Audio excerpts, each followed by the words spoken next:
Welcome friends. In second lecture for FY BCom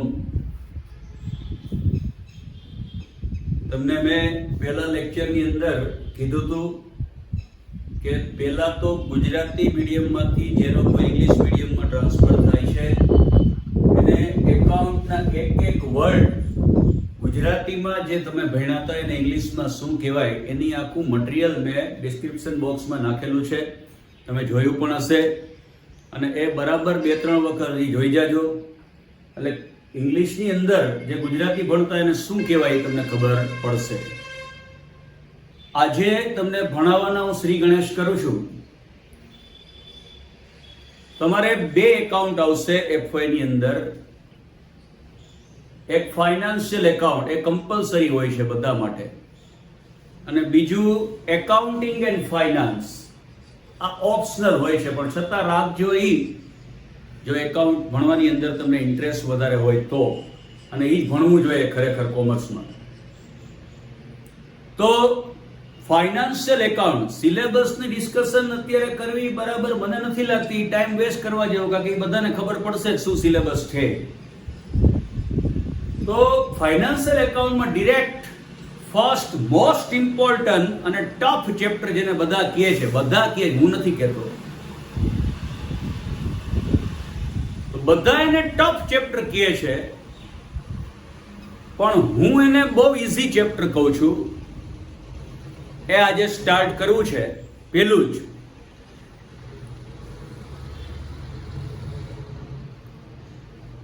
અને એ ચેપ્ટરનું નામ છે કન્સાઇનમેન્ટ એકાઉન્ટ. ગુજરાતીમાં એને આડત માલના હિસાબો કહે.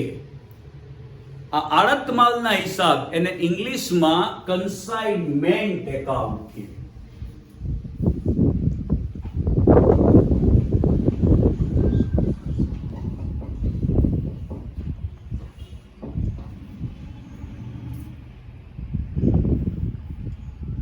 First of all,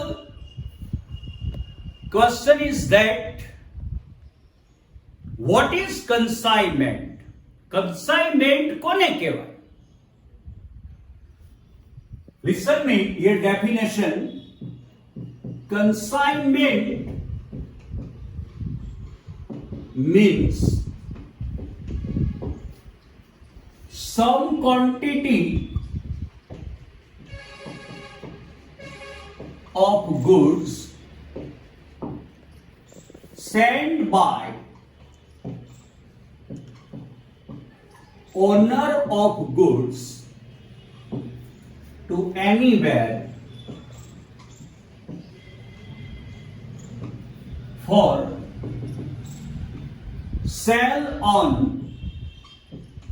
commission base. Consignment means some quantity of goods sent by owner of goods to anywhere for sale on commission base.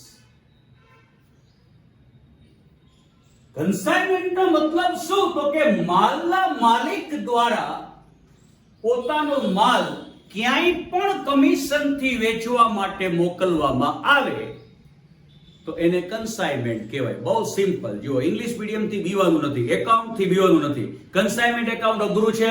કાંઈ નથી એવું, બહુ સહેલું છે. આ પહેલા જ લેક્ચરમાં તમને હું કહી દઉં.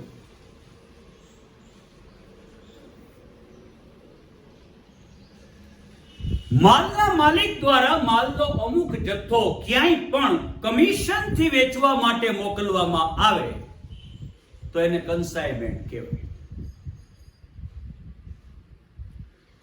Consignment means some quantity of goods sent by owner of goods to anywhere for sale on commission base. Now, listen me carefully. In consignment, in business of consignment, there are 2 parties involved. આ consignment નો business શું થાય? હવે આ માલનો માલિક પોતાનો માલ ગમે ત્યાં કમિશન થી વેચવા માટે મોકલે તો એને કન્સાઇનમેન્ટ કહેવાય. આવું હું કામ કરવું જ જોઈએ? આઈને આઈ નો વેચીએ, હું કામ બહાર મોકલવો જોઈએ? પણ બહુ મોટો પ્રોફિટ હોય એની અંદર. હમણાં આપણે કેરીની મોસમ પૂરી કરી, કેસર કેરી જુનાગઢમાં લેવા જાઓ તો 10 કિલોનું બોક્સ તમને બહુ સસ્તામાં 300 રૂપિયા, 400 રૂપિયા, 500 રૂપિયા મળી જાય.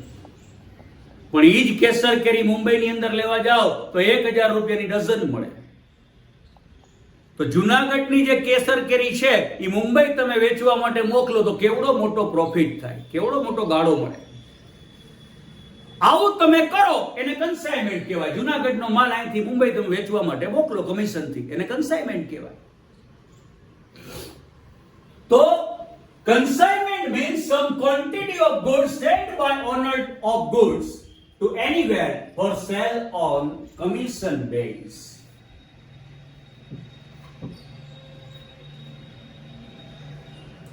There are two parties involved in the business of consignment. First one, consignor, and second one, consignee.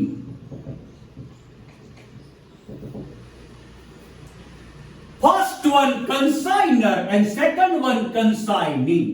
Consignor means who send goods. જો માલ મોકલે છે, માલનો માલિક ક્યાંય પણ માલ મોકલે કમિશનથી વેચવા માટે એને કન્સાઇનમેન્ટ કહેવાય. તો એમાં બે પાર્ટી ઇન્વોલ્વ હોય આ ધંધામાં, કન્સાઇનર અને કન્સાઇની. કન્સાઇનર મતલબ who send goods, જે માલ મોકલે છે એ કન્સાઇનર છે.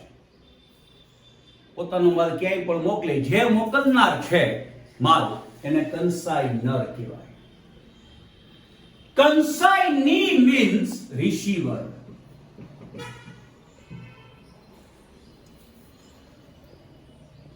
Consignor means who send goods and consignee means receiver. કન્સાઇનર પોતાનો માલ મોકલે છે અને કન્સાઇનીને માલ મળે. આનું સીધી વાત ઈ થઈ કે કન્સાઇનર જે માલ મોકલે છે એ કોને મોકલે છે? કન્સાઇનીને. Consignor means who send goods and consignee means receiver. કન્સાઇનર જે માલ મોકલે છે એ કોને મોકલે છે? કન્સાઇનીને. Now listen me carefully. Ownership of business, ownership of goods is that of the consignor, not of the consignee. યાદ રાખજો, માલનો માલિક, ધંધાનો માલિક કન્સાઇનર છે, કન્સાઇની નથી.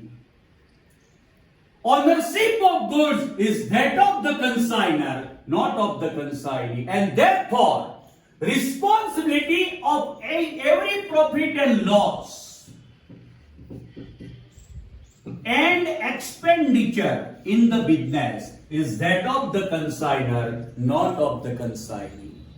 યાદ રાખજો, માલનો માલિક, ધંધાનો માલિક કન્સાઇનર છે, કન્સાઇની નથી. એટલે જ બિઝનેસની અંદર કાંઈ પણ પ્રોફિટ થાય, લોસ થાય, નફો નુકસાન થાય કે કોઈ પણ પ્રકારના એક્સપેન્સ એટલે ખર્ચાઓ, તો એની જવાબદારી કન્સાઇનરની છે, કન્સાઇનીની બિલકુલ નથી. Ownership of goods and business is that of the consignor, not of the consignee. Consignee is only commission agent. He is entitled to get commission on sales made by him. That's all. માલિકી કન્સાઇનરની છે, કન્સાઇની માલિક નથી, એ તો ખાલી agent છે. કન્સાઇનર માલ મોકલે કન્સાઇનીને, એટલે કન્સાઇની શું કરે? એ માલ વેચી દે મુંબઈમાં, બદલામાં એ આપણું કામ કરી દે, એના બદલામાં આપણે એને શું આપીએ? Commission. He is only commission agent. A agent છે આપણો. માલની માલિકી, ધંધાની માલિકી કન્સાઇનરની છે, કન્સાઇનીની બિલકુલ નથી. એ ખાલી એજન્ટ છે.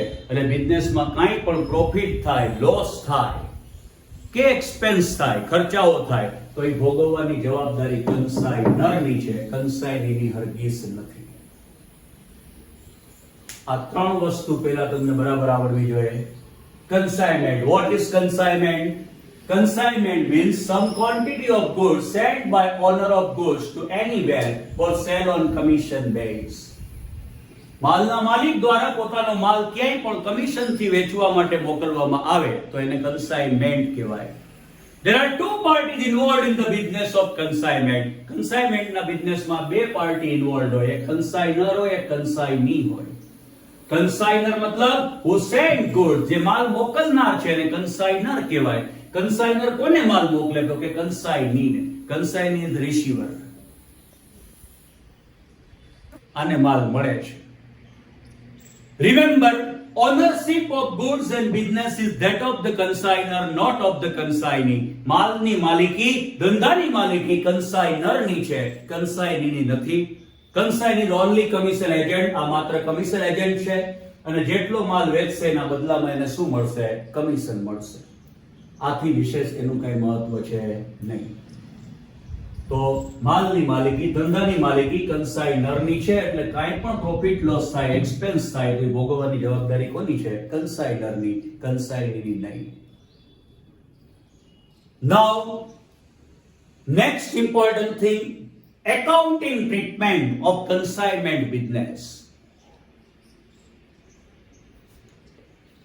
Accounting treatment of consignment business is necessary in both parties book. આ બેની બુકમાં accounting treatment થાય. એટલે journal entry, journal એટલે આમનોન, આમનોન ને ઇંગ્લિશમાં શું કહેવાય? journal, JOURNAL, journal. તો એની accounting treatment એટલે કે journal entry બેની બુકમાં થાય, consignor and consignee. Today we are going to start first one. Journal in the books of consignor. Consignor એટલે માલિકની બુકમાં journal. હેડિંગ આપું છું, listen me carefully. Journal, journal એટલે આમનોન. In the books of consignor.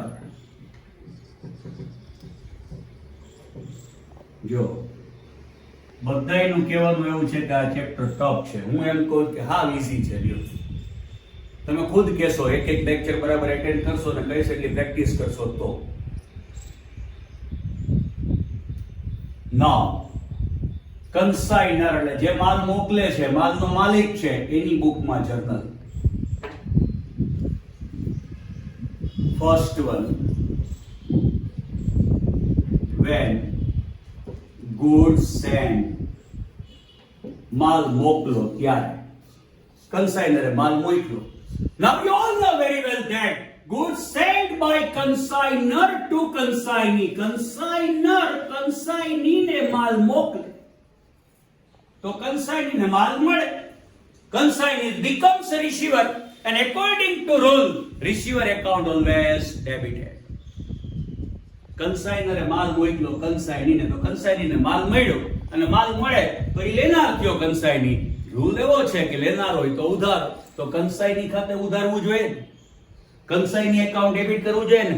ના, કાન ખોલીને સાંભળજો, ના, કન્સાઇની એકાઉન્ટ ડેબિટ ન થાય. કારણ કે કન્સાઇનરે કન્સાઇનીને વેચવા માટે માલ આપ્યો છે, વેચાતો નથી આપ્યો. કે ભાઈ આ માલ તને મોકલું છું, વેચાય તો વેચજે, બાકી પાછો. Goods sent by consignor to consignee for sale. વેચવા માટે મોકલો છે, વેચાતો આપ્યો નથી. એટલે કન્સાઇની પાસે અત્યારે આપણે કાંઈ માંગી શકીએ નહીં, એટલે કન્સાઇની એકાઉન્ટ ડેબિટ ન થાય. માલ મળશે ભલે કન્સાઇનીને, પણ આપણે એને વેચાતો નથી આપી દીધો, એટલે કન્સાઇની એકાઉન્ટ ડેબિટ ન થાય. તો પછી કોનું એકાઉન્ટ ડેબિટ થાય? તો એના માટે એકાઉન્ટ ઓપન કરવામાં આવે. આ કેનો બિઝનેસ છે? કન્સાઇનમેન્ટનો. એટલે કન્સાઇનમેન્ટ એકાઉન્ટ ઓપન કરવામાં આવે. તો આ જે માલ મોકલીએ છીએ એ કન્સાઇની એકાઉન્ટમાં ડેબિટ ન થાય, કન્સાઇનમેન્ટમાં થાય. Consignment account debit.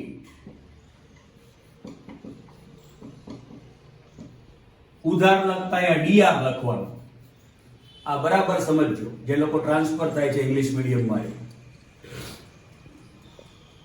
હવે જમા લખતા ત્યાં તમે તે કરીને લખતા ગુજરાતીમાં, ત્યાં હવે ટુ લખવાનું. ટુ કન્સાઇનમેન્ટ એકાઉન્ટ ડેબિટ, માલ મોકલો. ટુ આપણે માલ મોકલનાર છીએ અને આપણી જ બુકમાં જર્નલ થાય છે, આમનોંધ થાય છે. આપણે માલ મોકલો, આપણી પાસેથી માલ ગયો અને માલ જાય તો શું કરવું જોઈએ? જમા.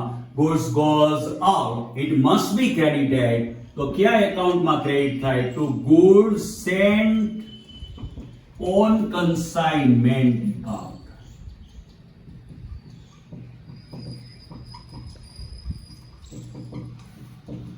First one, when goods sent consignment account debit to goods sent on consignment account credit. આ પેલી જર્નલ. હવે કન્સાઇનર માલ મોકલે છે. હવે જુનાગઢથી મુંબઈ માલ મોકલવો હોય તો કે મફત મોકલે?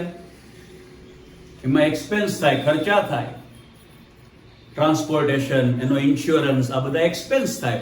તો બીજી જર્નલ છે expense paid by consignor.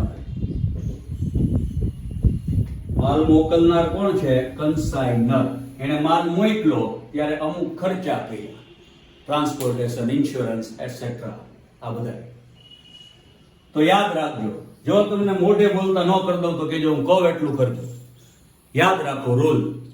Every expense of consignment must be debited to consignment account. આ કન્સાઇનમેન્ટ ના ધંધાની જર્નલ એન્ટ્રી થાય છે અને આ કન્સાઇનમેન્ટ નો ધંધો કરવા એક એકાઉન્ટ ખોલવામાં આવ્યું, કન્સાઇનમેન્ટ એકાઉન્ટ. યાદ રાખો, કન્સાઇનમેન્ટ ના બિઝનેસ ની અંદર કોઈ પણ પ્રકારનો એક્સપેન્સ થાય, ખર્ચ થાય, એટલે એને ક્યાં ડેબિટ કરવો જોઈએ? ખર્ચ ઉધાર થાય, ક્યાં ઉધારવો જોઈએ? કન્સાઇનમેન્ટ એકાઉન્ટમાં. કાકા કન્સાઇનમેન્ટ ના બિઝનેસ નો એક્સપેન્સ છે. Every expense of consignment, either it is paid by consignor or consignee, must be debited to consignment account. એક જ જગ્યાએ ડેબિટ થાય, ક્યાં? કન્સાઇનમેન્ટ એકાઉન્ટમાં. Consignment account debit. કન્સાઇનરની બુકમાં જે જર્નલ કરીએ છીએ, કન્સાઇનરે પૈસા ચૂકવા, કન્સાઇનર પાસેથી પૈસા ગયા, કેશ goes out, રોકડ જાય તો ક્રેડિટ કરો ટુ કેશ એકાઉન્ટ.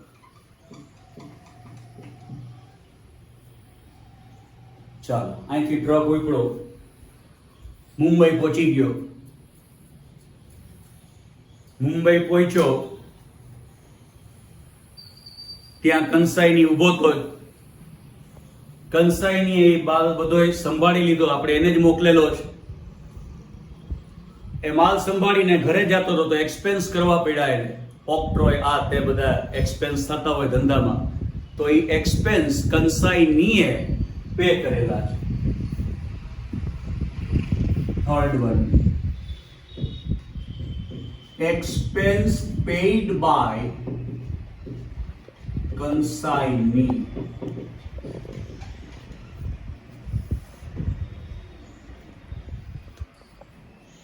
માલ પહોંચી ગયો મુંબઈ, હવે ક્યાં એક્સપેન્સ કરવા પડ્યા? તો મુંબઈમાં તો કંસાઈની હોય, આપણે તો અહીંયા છીએ. તો કંસાઈની એક્સપેન્સ કર્યો.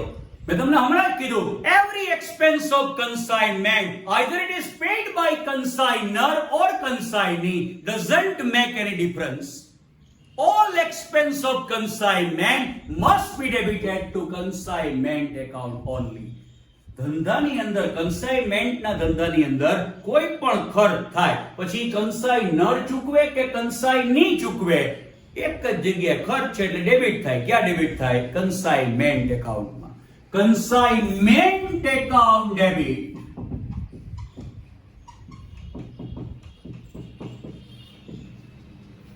It is paid by consignee on behalf of us. આપણા વતી આ ખર્ચ કોણે કર્યો છે? કંસાઈની. આપણે કંસાઈનર છીએ, આ ધંધાના માલિક આપણે છીએ. મેં તમને કીધું ને, ownership of goods, ownership of business is that of the consignor, not of the consignee. Therefore, consignor is fully responsible for every profit, loss and expenses. આ ધંધાનો માલિક કંસાઇનર છે, એટલે ધંધામાં થતા તમામ ખર્ચા ચૂકવવાની જવાબદારી કંસાઇનરની જ છે, કંસાઈનીની નથી. કારણ કે એ તો એજન્ટ છે ખાલી. પણ આપણે જુનાગઢ હોઈએ, કંસાઈની મુંબઈ હોય, મુંબઈમાં કઈ ખર્ચા થાય તો આપણે થોડા ચૂકવવા જવાય અહીંથી.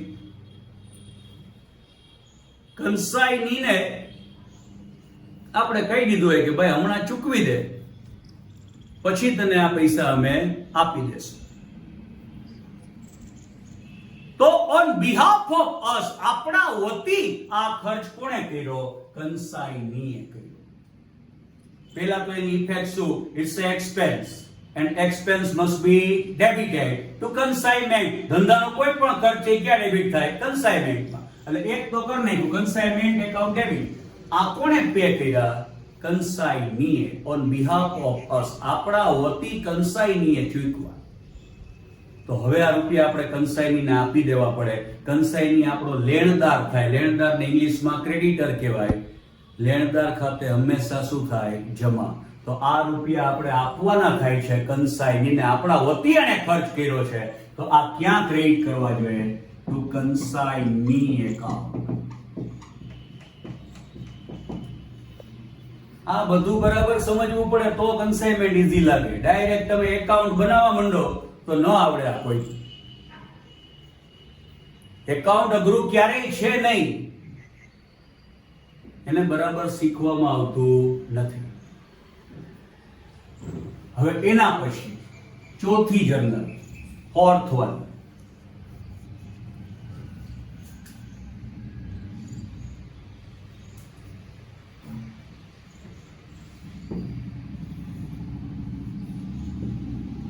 Cells by કન્સાઇની.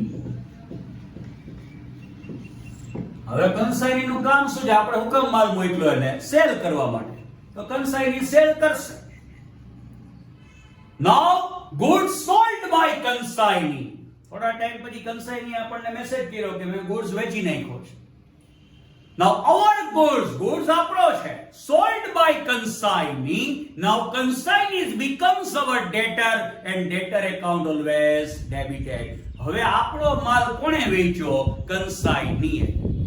તો હવે કન્સાઇનીમાં આપણે રૂપિયા માંગીએ કે નહીં? આપણા માલના પૈસા માંગીએ કે નહીં? તો કન્સાઇની હવે આપણો દેવાદાર થયો. દેવાદારને ઇંગ્લિશમાં ડેટર્સ કહેવાય. ડેબટર્સ ન બોલતા, ડેટર્સ કહેવાય. તો દેવાદાર ખાતે હંમેશા શું થાય? ઉધાર. ડેટર એકાઉન્ટ ઓલવેઝ ડેબિટેડ. ડેટર્સ એકાઉન્ટમાં ઓલવેઝ ડેબિટ કરવું જોઈએ. હવે કન્સાઇની પાસે આપણે રૂપિયા લેવાના થાય. Now consignee becomes our debtor and debtor account always debited. Consignee account debit.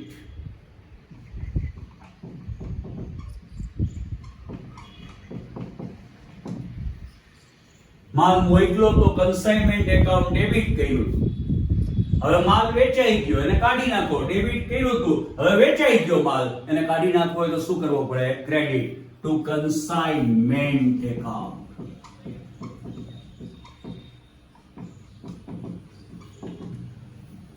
Fifth one, commission to consignee.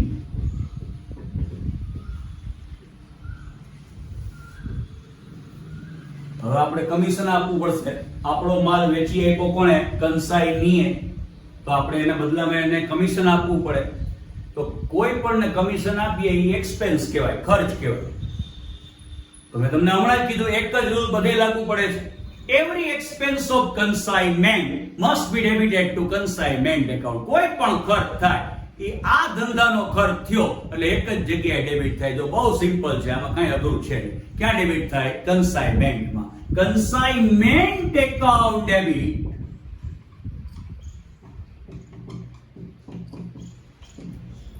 અને આ રૂપિયા આપણે આપવાના છે કમિશનના. કોને? કન્સાઇનીને. તો આપણે એને હજી આપવાના થાય, હજી આપી દીધા નથી. તો આ રૂપિયા કન્સાઇનીને આપવાના છે, તો એના એકાઉન્ટમાં શું કરી દેવા જોઈએ? ક્રેડિટ. એના ખાતામાં જમા કરી દેવા જોઈએ ટુ કન્સાઇની એકાઉન્ટ.